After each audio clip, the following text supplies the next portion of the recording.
Welcome to Winston's cellar. Relax, listen, enjoy.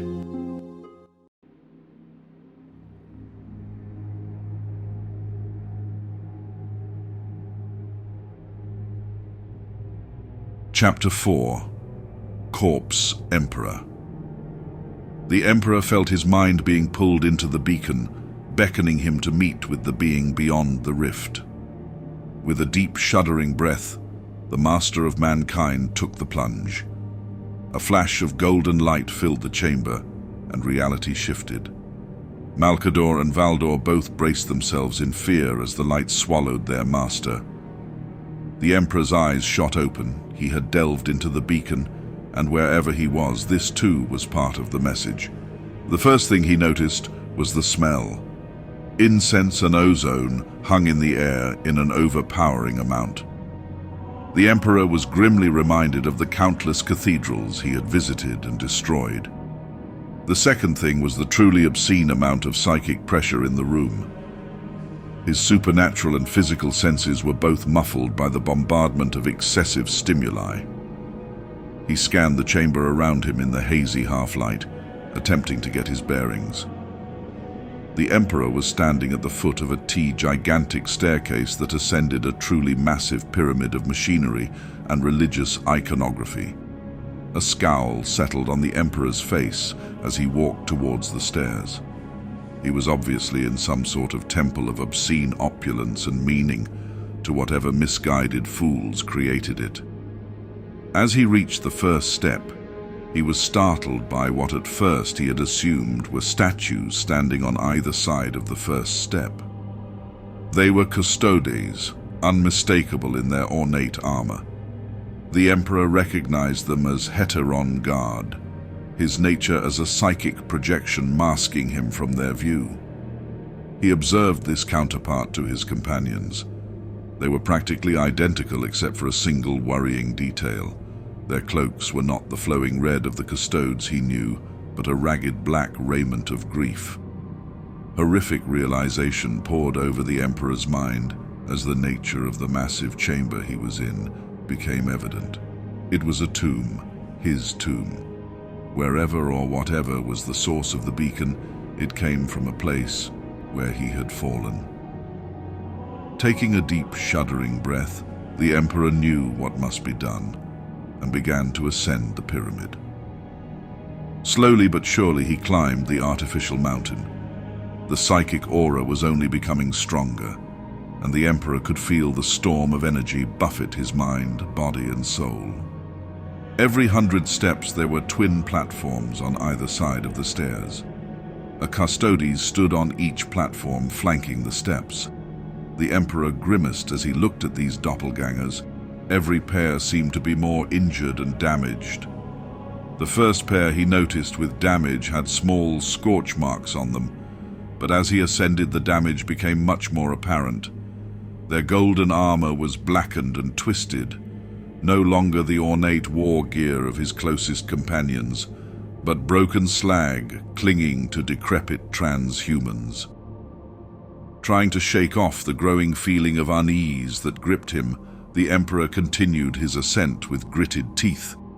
The psychic inferno raging at the top of the pyramid stung his skin and soul as he approached. The sheer amount of psychic energy pouring off whatever sat at the top of this structure could boil the blood of lesser beings and snuff out their souls like a candle in a gale. The Emperor was getting close to the top, a few 100 steps, and he would reach the peak of this grotesque monument. The next pair of custodes he saw made him stop for a second. The one on the left had impaled himself on his guardian spear. It stuck through his shoulder as a morbid crutch to keep the transhuman warrior standing upright. The one to the right had his armor had fused with the floor, and its occupant seemed to be slowly burning to death inside. Yet despite the clear pain and torture both men were under, neither one of them moved or made so much as a sound. Cursing under his breath, the Emperor sped forward past the broken guardians, moving with superhuman speed up the last bit of the staircase, not stopping to look at the remaining custodes. Every second spent in this broken reality, where his companions were reduced to such a state, and his tomb had become a temple, grated on the Emperor's mind. Whatever this message was, it must contain answers to what created this realm.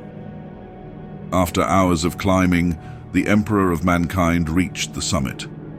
The psychic energy that pressed upon his soul had reached a new level of intensity. Reality shimmered and seemed to burn under the mass of raw mental and spiritual power pouring forth. Gathering his energies to cloak himself, the Emperor approached the scalding psychic light. He could feel the death howl far more clearly now, and a shiver ran up the Emperor's spine as his psychic senses detected something new to the psychic scream. His psychic wail was part of it, the loudest and most horrific by far, but not the only one, not even close. A chorus of agony and death echoed with his own. Millions, if not billions, of individual psychic screams could be heard in the warp-born cacophony. Finally, he was close enough to cut through the psychic and physical miasma that obscured his senses, and the nature of the pyramid and its capstone became apparent. It was a truly massive machine that funneled colossal amounts of energy into a throne. The throne often seen in the Emperor's own visions. The throne that would be humanity's salvation and the path to ascension. Slowly, the Emperor approached the massive object. Scalding psychic light cascaded off of the throne, obscuring the Emperor's senses as he approached. Then, finally, when he stood directly before it, he could see its occupant freely. For the first time in millennia, the master of mankind wept.